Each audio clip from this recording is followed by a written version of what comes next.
When you want to evaluate rational expressions, the process is going to be exactly the same as what you might have done for other types of problems where you have to evaluate. You're just going to plug the number in for all the x's, top and bottom. So really the only difference with rational expressions is you might have x's on both the top and the bottom, but you're still going to replace all that with the number that's provided. So in this case, we're just going to replace all of the x's with a 2 on the top, and also on the bottom, we're going to do the same thing. Now across the top, we have to follow our order of operations. We're going to do exponents first. We get a 4 for that.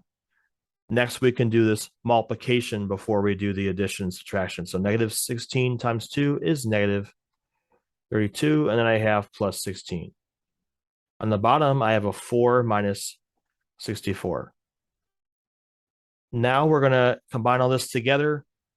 The order doesn't matter in which you combine this. 4 and 16 is 20, and 20 minus 32 is negative 12.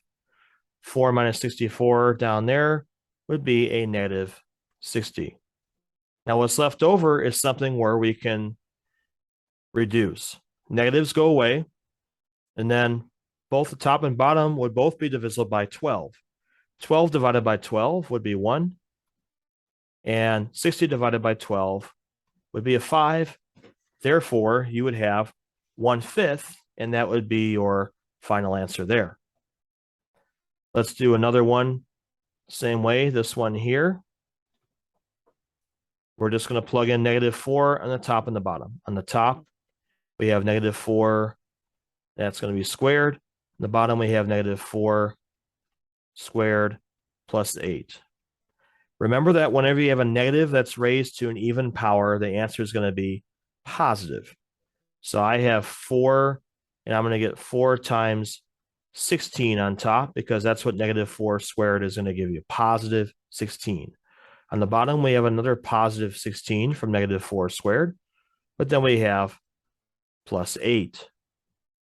Now, you might be thinking about, oh, can I just cancel out the 16? So the answer would be no there, because there's a plus sign in the bottom that prevents you from doing that.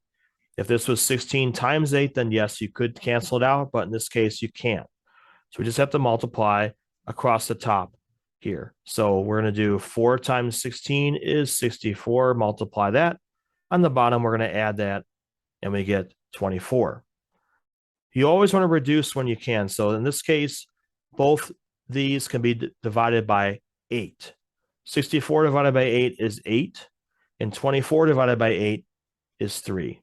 So we get 8/3. We'll just leave our answer as an improper fraction, and that's already fully reduced, nothing more we can do there.